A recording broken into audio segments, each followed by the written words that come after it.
qué bien. Cuando hablamos de lo horroroso y omnioso que se vuelve ese archivo, mi esposa no es colombiana y una vez salimos a caminar, era un 20 de julio y estábamos con mis hijos muy chiquitos hablando como del orgullo que siente la gente viendo los tanques y ver pasar los aviones en formación, y ella me dice, es muy loco que en Bogotá esto genere orgullo y en una selva genere miedo.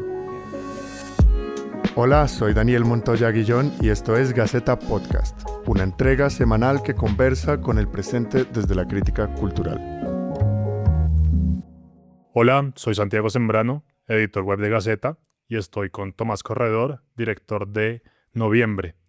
Justamente en noviembre, en un par de meses, se cumplen 40 años de la toma y la retoma del Palacio de Justicia, acá a pocos metros de nuestro estudio del octavo piso del Centro Nacional de las Artes de Zapata.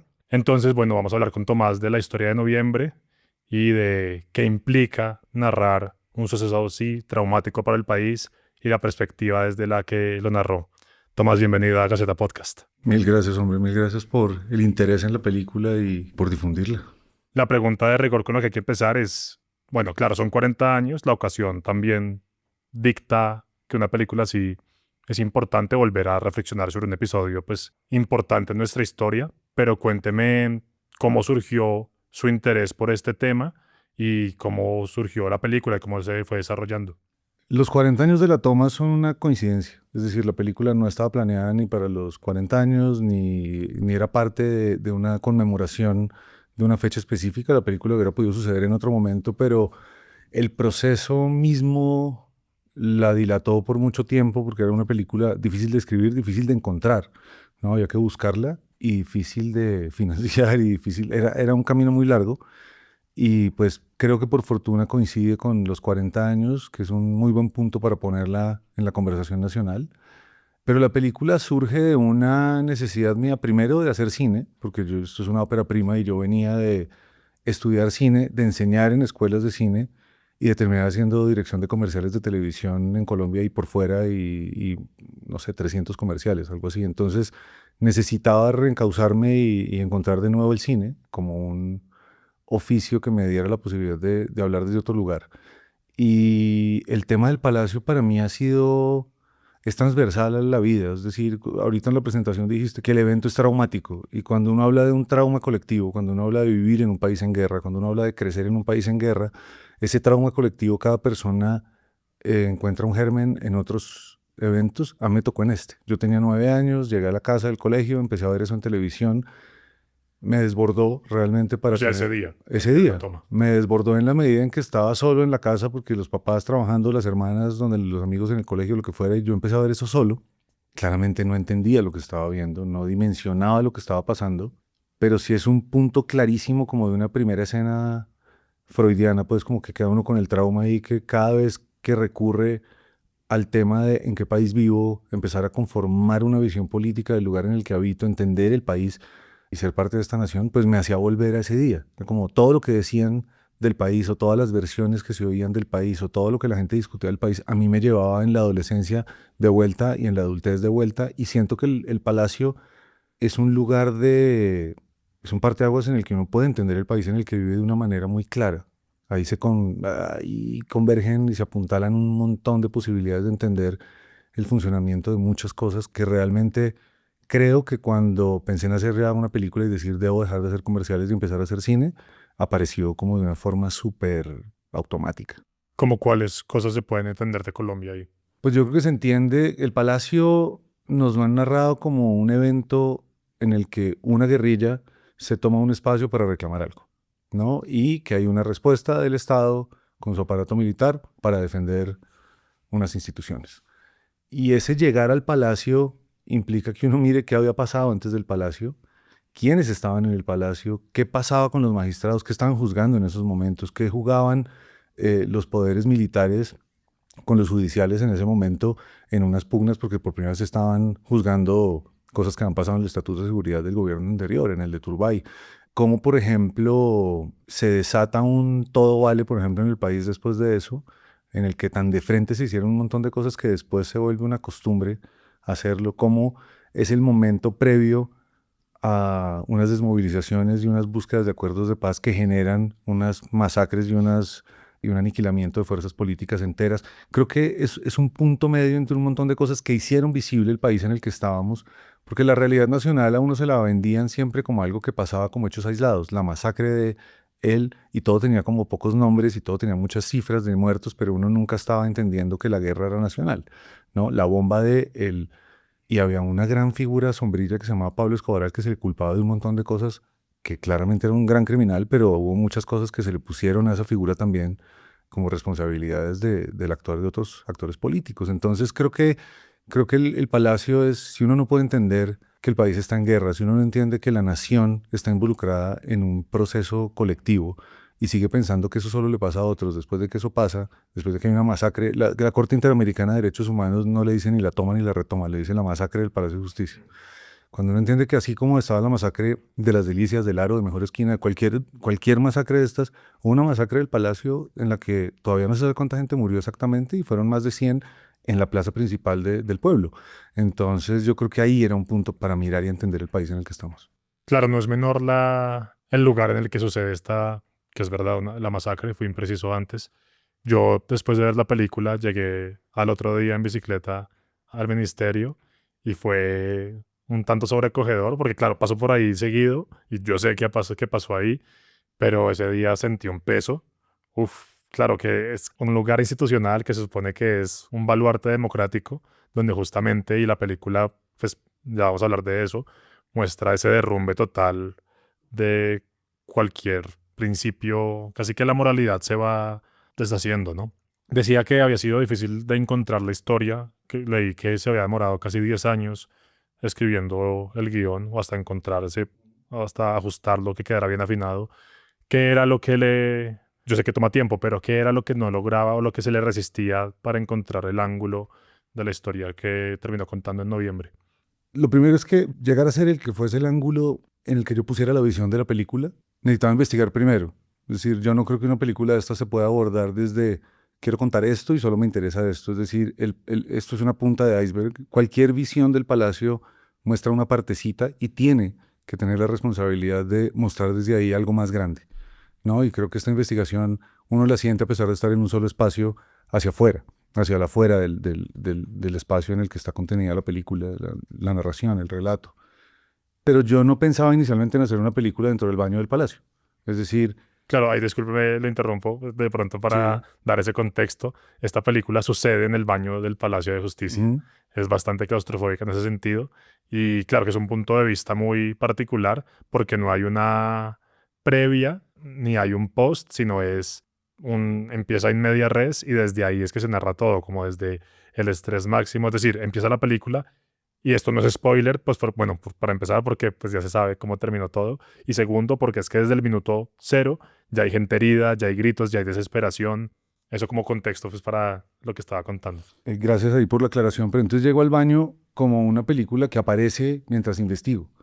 Es como este lugar es el que me permite poner una lupa sobre la población civil, poder señalar desde ahí responsabilidades tanto del M-19 como de la brutalidad estatal, como de lo desproporcionado que fue el Estado en su respuesta militar, pero sin dejar de mirar a la población civil. Y ese era el foco mío desde el principio, como cómo contar algo desde la gente que sufre la guerra y no desde los actores, que para mí siempre tienen la cámara, o no siempre, la gran mayoría de las veces, en cualquier cine del mundo, cuando se habla de guerra, como que lo que más réditos da es la espectacularidad de la guerra.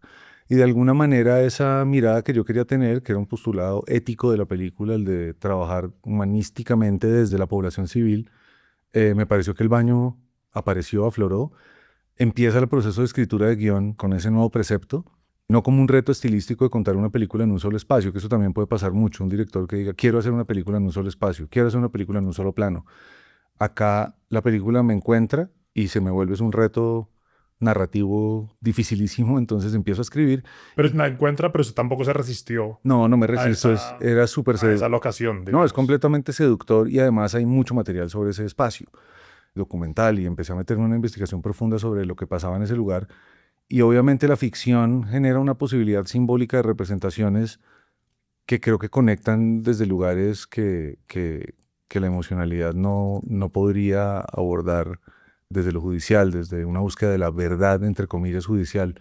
Yo no soy historiador, yo no soy periodista, yo no soy abogado, yo soy un tipo que estudió cine y que quiere hacer una película y que le interesa ese tema. Entonces la transformación de ese dolor en una propuesta estética me pareció interesante desde ese lugar, precisamente porque la guerra se convertía como en un monstruo externo que lo va cubriendo todo y que dinamiza las acciones al interior del sitio y que pone a las personas a actuar en unas situaciones extremas sin tener que estar mostrando esa guerra de una manera explícita, espectacular y ya mostrada 1000 veces, ¿no? Claro.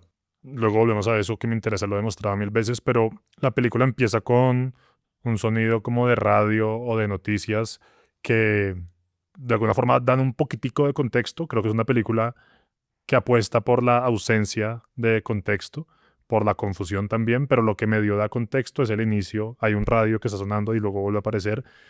Y eso creo que la película también, de alguna forma, con ese inicio, remite a cómo ha sido narrada la violencia en Colombia. ¿Qué relatos resuenan? ¿Cuáles versiones son privilegiadas? O al menos yo lo recibí así, me desató esa pregunta. ¿Le interesaba esta relación entre medios de comunicación y relato nacional?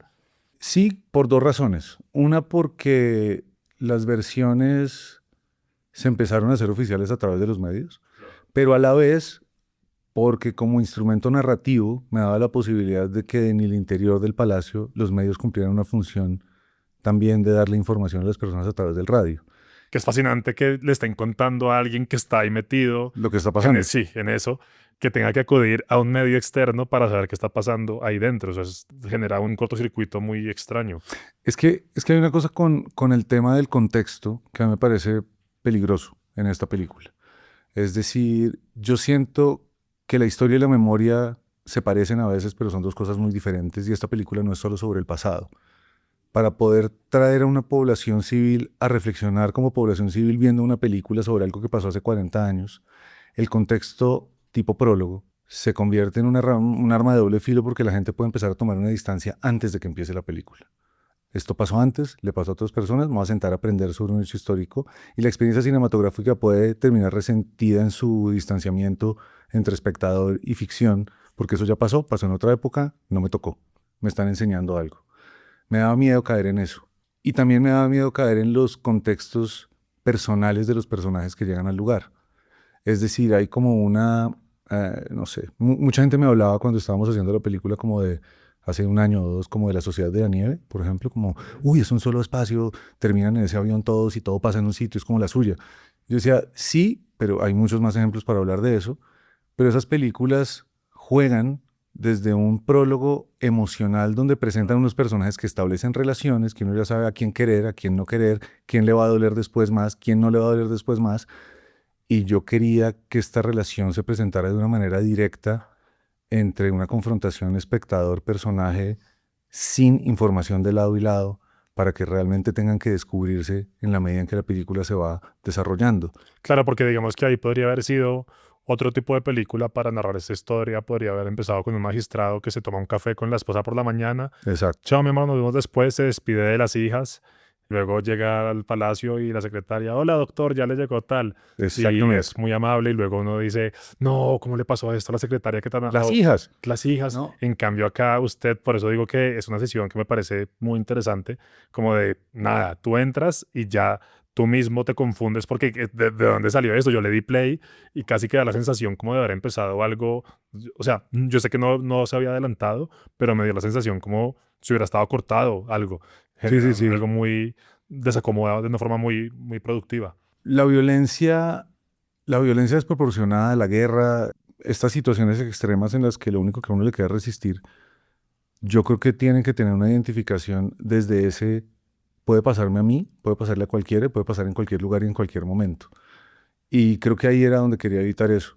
La película también se encuentra, no solo es una reescritura de guión, sino que fue una película que durante los ensayos, que fueron largos, se reescribía mucho, que durante el rodaje se reescribía y en edición es otra película. O sea, realmente esta película se viene encontrando en diferentes estadios porque la película no era nunca fue un elemento completamente pensado desde... También es una contrarrespuesta a mi oficio publicitario, es decir, también hay una contrarrespuesta al storyboard, al tiene que ser esto, y cuando uno está descubriendo la motricidad grupal, por ejemplo, liberando emociones en una situación extrema, decirles no me corras para allá, que es que el cuadro va aquí, es una falta de respeto contra lo que estamos representando, me parece a mí. Entonces fue una película muy libre en la medida en que se filmaba pensando en cómo privilegiar la liberación de emoción, pero a la vez como el baño, como el espacio como tal, como la luz, porque la película, si te diste cuenta, tiene unos cambios a través del tiempo, el baño nunca es el mismo. Sí. Cómo poner a actuar todo. Yo sé que esto es el oficio del cine, todo el mundo tiene que decir todo habla, pero en esta película había un ejercicio de cómo hago que todo hable, porque cuando tengo 30 personas metidas en un solo sitio, si todo recae en el dispositivo de representación actoral, en 15 minutos no soporto esa película. Entonces, cómo una baldosa da cuenta de un desgaste psicológico y físico de las personas, cómo una acumulación de algunas cosas da cuenta de una acumulación de desgaste, de hacinamiento, cómo todo se iba volviendo una cosa así, que además está potenciado por un sonido que permanentemente está mandando estímulos desde afuera hacia adentro. Claro, el sonido es clave ahí, es casi que otro personaje. Suena, pues, el baño está bajo asedio y el palacio está bajo asedio. Suena como si estuviera a punto de caerse, como si en cualquier momento fuera a derrumbarse todo y todo negro y ahí se acaba la historia. ¿Y cuáles fueron las decisiones en cuanto a sonido para contar también todo lo que estaba pasando afuera? Esta película no tiene tantos referentes cinematográficos, curiosamente. Esta película empezó a verse desde un lugar diferente al cine porque precisamente yo estaba como obsesionado en romper algunas cositas de lo que he visto sobre el conflicto y sobre de la forma en que se mueve el cine de guerra. Creo que un gran referente cinematográfico sí es, o más una influencia, es mucho el sonido de Lucrecia Martel, por ejemplo.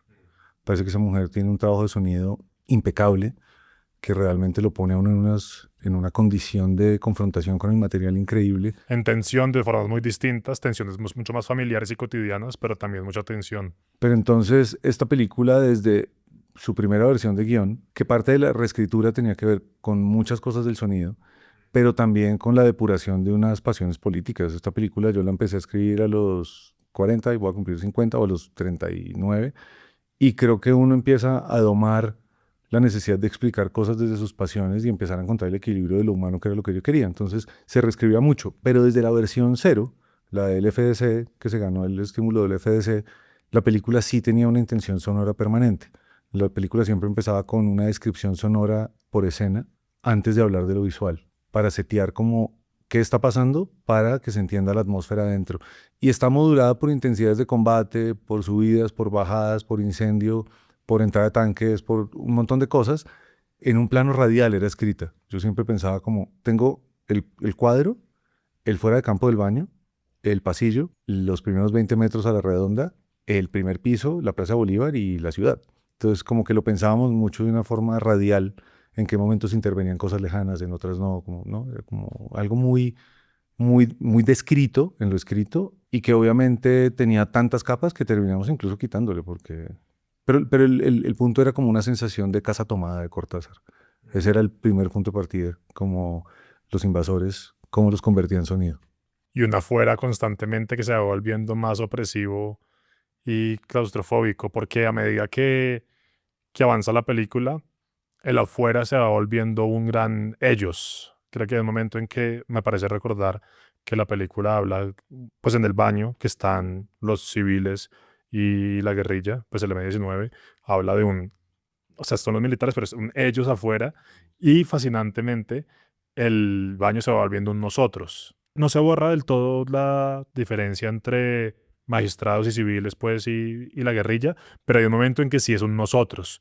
Hablan de nos van a matar a todos. Claro, no quiero leer mucho sobre interpretar la película, pero genera una distancia con el ejército y que agrupa de alguna forma a la M-19 y a, pues, a los magistrados y el resto de los trabajadores del palacio. ¿Qué implicó generar esa división de ese afuera y ese adentro, ese ellos y ese nosotros, que la película poco a poco se va sedimentando? Esa es una interpretación bien particular que me parece chévere discutir porque yo lo pensé siempre diferente y con la mesa de edición, entre edición y dirección, encontrábamos otras particularidades en eso.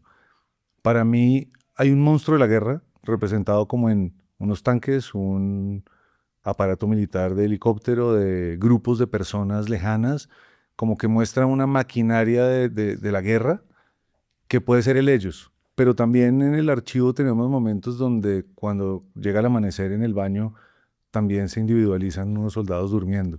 Para mí, entre la maquinaria del M y la maquinaria del ejército, dadas las proporciones de lo que significa ser 35 hombres contra 5.000 efectivos de la fuerza pública, existe una necesidad de decir qué es ellos como movimiento, qué es ellos como institución y quiénes son nosotros cuando somos humanos. E incluso me parece que con los soldados la película intenta encontrarlos en unas posiciones de vulnerabilidad en algunos momentos que los igualan a los de adentro. Era como una opción de seguir buscando la humanidad incluso afuera. Y creo que cuando hablas de esa frontera que se borra entre magistrados civiles de todos los tipos y guerrilla, los magistrados también son civiles, y guerrilla, aparece una noción de nación, de sociedad civil, de entender que esto no le pasó solo a esas personas, sino que le pasó a una nación completa y que ahí es donde uno debería empezar a conversar haciendo memoria, ¿no? Desde esto nos pasó a todos. A mí esta película me regaló algo increíble y es que cuando empecé a escribirla, todo era dolor, dolor, dolor. Y en un momento me regaló otra sensación que atesoro con el alma y es vergüenza. Siento vergüenza de que nos pasó esto. Siento vergüenza de que lo dejamos pasar. Siento vergüenza de que esté pasando en Gaza. Siento vergüenza de que esté pasando. Y uno solo puede sentir vergüenza si mira a las personas. Uno no puede sentir vergüenza si mira a los ejércitos porque siente ahí un bando para defender. Y hay un punto donde uno no tiene nada más que defender que la vida. Entonces, en eso la película me parece que me lleva a un lugar muy importante en lo personal y que me dio una visión humanista que uno cree tener y uno defiende, pero que en la película se hizo parte de un discurso que ya puedo expresar como discurso visual, como parte de la obra que estoy haciendo, dice eso que yo quería pensar en la vida, ¿no?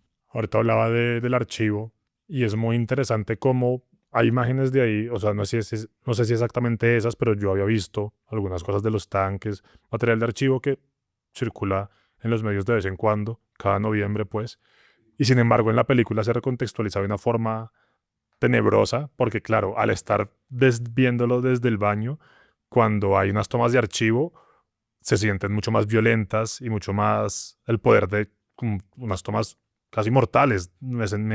Para mí fueron aterradoras durante la película. Y vale la pena contar, el archivo es casi que por momentos el único afuera que hay en la película. ¿Cómo fue la relación con el archivo y a qué querían apuntar con este uso del video y de imágenes que ya había? En esto que estás contando voy a decir algo que nunca he dicho y que acabo de recordar. Qué bien. Cuando hablamos de lo horroroso y omnioso que se vuelve ese archivo, mi esposa no es colombiana y una vez salimos a caminar, era un 20 de julio y estábamos con mis hijos muy chiquitos hablando como del orgullo que siente la gente viendo los tanques y ver pasar los aviones en formación.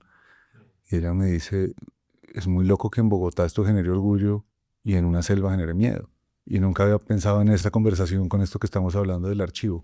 Ver a las fuerzas militares defendiendo manteniendo la democracia, maestro, decía Plazas Vega, o darles un atributo patriótico mientras están haciendo lo que están haciendo. En la película se vuelve la confrontación de lo que están sintiendo quienes son víctimas de ese aparato militar. No lo había pensado nunca en esa forma, pero ahí aparece algo diferente para el archivo. Yo creo que la película se sigue construyendo y esa es la conversación.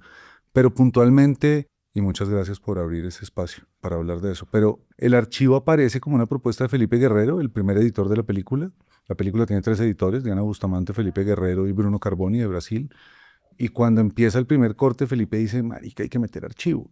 Es decir, esta película necesita un contexto histórico al principio para poder como poner a la gente que no es colombiana en un contexto. Felipe ha hecho cosas como la película infinita de Listorti, que es hecha solo con material de archivo. Diana venía a hacer nuestra película, Diana Bustamante, que es solo material de archivo de noticias de los 80 en Colombia.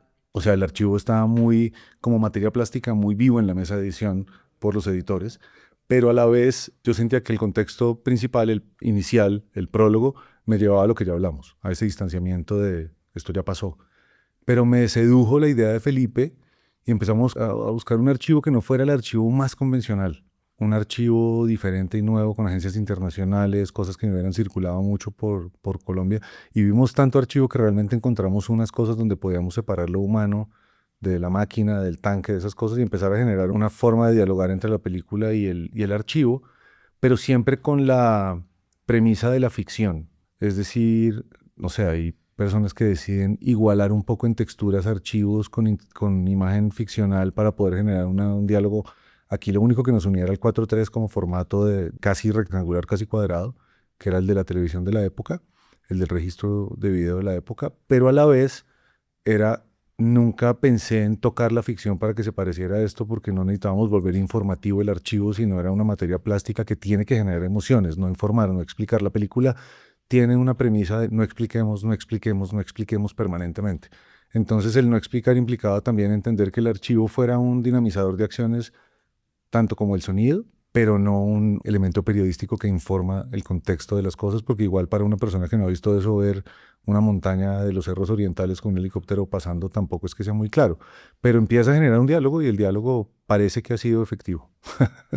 Habla de no explicar y también hablábamos antes y la película también al final habla de, pues como del eco de estas imágenes que sigue haciendo preguntas luego de tantos años. Y usted en otra entrevista hablaba de que, y lo mencionaba ahorita, le interesaba la memoria y cómo reflexionar ejercicio de memoria con la película. ¿Cómo se relaciona esto con la no explicación y la opacidad de la película, que no ofrece muchos puntos de entrada en el sentido pues, que hablábamos previamente? ¿De qué forma se puede hacer memoria? Porque uno, por ejemplo, piensa en ejercicios de memoria como, por ejemplo, no sé, la Comisión de la Verdad, que tiene que ser muy rigurosa en este era el contexto, esos eran las personas a las que les pasó esto como un A, B, C, y en este caso era justo lo que usted no quería. Entonces, porque yo pensaba, no que no lo logre, pero digo, como que si hay, es arriesgado esa forma Es jugada, de hacer memoria. la peli está jugada por unas intenciones que por fortuna Diana cuando le entregó el guión dice vamos a buscarlas, aquí hay una película pues tenemos que seguir escribiendo guión y hay que encontrar guión, después rodando hay que encontrar y editando había que encontrar y se seguía en una búsqueda permanente de encontrar esa, esa no explicación. La no explicación para mí tiene que ver con no pensar que lo que yo sé de ese evento es la verdad del evento. Es decir, O incluso pensar que no, o sea, no saber que ya sé lo que pasó, ¿no? exactamente, cuando yo, claro, porque yo esto lo dije en el estreno en Toronto y fue como una pequeña reflexión que puede sonar un poco lugar común, pero fue una pequeña epifanía en ese momento. Y es cuando uno escribe guión, desde la primera clase de guión de cualquier escuela le dicen a uno es que escribe en presente, porque son acciones. Con la memoria yo pienso, escribo el guión en presente porque cada vez que lo proyecte vuelve a pasar. Y no solamente porque los actores tienen que moverse haciendo acciones, sino porque va a volver a pasar, va a volver a ocurrir por primera vez. Y en ese volver a ocurrir va a volver a plantear unas reflexiones y unas preguntas por primera vez. Y a mí me va a confrontar de una manera diferente en unos años. Ese no explicar tiene que ver con que si yo creo que sé muchas cosas, cuando yo investigaba la película me daba cuenta que hay personas que están en la distancia a la que estamos los dos dentro del mismo baño y dicen dos historias diferentes en el mismo sitio. Los testimonios son a veces diametralmente opuestos y era completamente imposible encontrar una continuidad narrativa entre las personas que ocuparon el baño, que eran muchas más además, la ficción, y era más pequeño, y era más oscuro, o sea, hubiera sido mucho más claustrofóbica la película desde otro lugar. Pero la imposibilidad de que haya un hilo de verdad, y como a mí lo que me interesa no es la verdad, porque yo no soy juez, ni historiador, ni un montón de cosas, pues me interesa es una representación donde la resistencia, la búsqueda de una dignidad humana en medio de la guerra me genera unas preguntas sobre lo que pasó. Y ese es como el aporte a la memoria, abrir unos temas de conversación, esas miles de preguntas que ese texto es de Pedro Adrián además, esos miles de preguntas que se abren al final y que nos dejan como un eco preguntándonos cosas, tiene que ver con abrir un diálogo y no con cerrarlo diciendo esto es contundente en esto. ¿No? Creo que la experiencia humana tiene que cambiar. El Palacio no ha cerrado su historia. Cada semana se abren cosas con el Palacio desde hace 40 años. Cada mes pasan cosas diferentes. Hay gente que estaba absolutamente tranquila de haber encontrado los restos de alguien y a los 20 años le dicen qué pena, no eran los suyos no están, devuélvame esto que es de tal familia. Es una cosa muy dolorosa que permanentemente está abierta y yo creo que la película tiene que ser un punto de entrada para quienes no saben nada del Palacio y llegaron a la película, como puede ser que eso pasaba en Toronto, gente de otros países, uno sale de la sala y es lindísimo ver gente de una en Google, en Wikipedia y en la puerta del teatro. Era buenísimo buscando cosas del Palacio. Pero también es como, ok, todos queremos saber algo del Palacio. Todos queremos saber lo que pasó en el Palacio. Ser colombiano es saber muchas cosas que uno no sabe. Y creo que también es confrontar lo que yo sabía con lo que nunca vi, porque casi todo lo que sabe la sociedad en general, hay gente expertísima en Palacio, pero la sociedad en general lo que más sabe es lo que vio desde afuera. Entonces cuando uno empieza a confrontar eso con el adentro, se tienen que abrir preguntas diferentes y yo creo que la película plantea eso. La no explicación es preguntar más que concluir. Se le ocurren, ya me decía que claro, no tiene referentes tanto del cine, y ya mencionó Casa Tomada, pero se le ocurren otras películas, no tienen que ser de este tipo, que le hayan generado una sensación tan estresante como la que genera esta película. Pues porque digo estresante porque al principio, cuando nos saludamos acá fuera de CNA, yo le decía que lo primero que sentí con la película fue mucho estrés de principio a fin, no da ni un respiro, es frenética y como que uno lo coge del cuello y lo asfixia y repito, no lo suelta en ningún momento. ¿Tiene alguna película que lo haya hecho sentir esa angustia constante? Sí, a mí eso me pasa con Haneke. A mí Haneke me coge desde el principio y me pone en unos lugares emocionales muy fuertes, así sea con la ternura de amor y este par de viejitos o con la brutalidad de Funny Games. Solo he visto Funny Games y esa vaina me pone de los nervios de una Es forma... durísimo. Pero hay una cosa que igual me enloquece de Haneke, y es que a diferencia de muchas otras personas que exploran la violencia, es de una elegancia. Es decir, es un tipo que siempre trabaja el golpe mortal, la explosión de la sangre, y no sé qué, siempre pasa fuera de campo. ¿No? Es como siempre estamos viendo las reacciones de las personas que ven el golpe y uno vive con esa persona el golpe y cuando cortan hay un reguero de sangre en la pared. Pero digo, no es un tipo que está mostrando el golpe, a mí eso me fascina de él, Lo que mencionaba de pronto antes de la no espectacularización de la violencia, el no regodearse en la violencia. Me parece que, por ejemplo, en La Ciénaga de Lucrecia Martel hay una relación de la sangre con los personajes que a mí me encanta, cuando se rompe la botella de vino al esa escena principio. del inicio que es... Eso es maravilloso como Y es increíblemente violenta para hacer algo como un accidente doméstico, entre comillas, tranquilo, pero a uno le da una sensación de desasosiego el golpe total. en la cocina que... Entonces, había una cosa de La Ciénaga que me encanta y es como alguien sufre un golpe, lo curan, lo que sea, pero por ejemplo siguen hablando en la cocina y donde pasó la mano con sangre está ahí, ¿no? Y esas cosas me marcan mucho y es como esa construcción elegante del lugar de la sangre, del lugar del dolor, ¿no? Del lugar de la muerte. En esta película, la gente muere casi siempre lejos. No hay como este cadáver así al que uno le ve la herida y estas cosas. Y sin embargo sigue siendo violento y sin embargo sigue generando ese dolor. Y creo que por ahí son esos referentes. Hay algo que me gusta mucho de Brillante Mendoza, como en Quinatay, por ejemplo, todas esas escenas de la policía entrando a los lugares, a los expendios de microtráfico en las ciudades en Filipinas, donde pasan de la luz a la oscuridad, donde uno no sabe quién va a encontrarse con quién, donde todos son pequeños detallitos de luz perdidos, la policía entrando a los sitios con las sirenas y es la única luz que se ve, entonces la gente aparece y desaparece. Había como, si hay unos referentes visuales, pero creo que esta película, al salir de la publicidad, que son solo referencias, mi necesidad era poner influencias, ¿no? Para mí esta película tiene mucho más que ver con una puerta cerrada de Sartre y ese panóptico de personas que no tienen intimidad y que les toca compartir un espacio y verse como son todo el tiempo, que incluso otras películas, ¿no? Es una cosa que me llevó a pensar, está pensada desde muchos lugares diferentes. Para cerrar, hablábamos al inicio de que quizás hay temas que ya se han contado varias veces, digamos acá cada vez que sale una nueva, entre comillas, narconovela, se habla de, por ejemplo, pasó hace un par de años con Griselda en Netflix, igual que fue la discusión con Narcos también en Netflix o con cualquiera que haya, como siempre lo mismo, siempre lo mismo. Y yo a veces me pregunto, o sea, sí, entiendo, pero también me pregunto si de pronto hay formas o temas o ángulos que no se han explorado en estas historias de siempre lo mismo.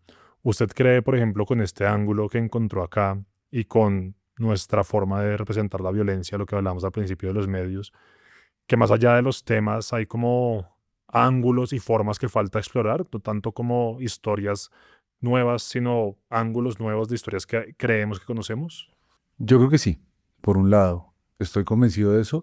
Creo que esta película reposa en la tradición de reconocer el camino que otros ya recorrieron. Es decir, esta película, a mí la primera aproximación al baño me la regala Anna Carrigan con su libro El Palacio de Justicia.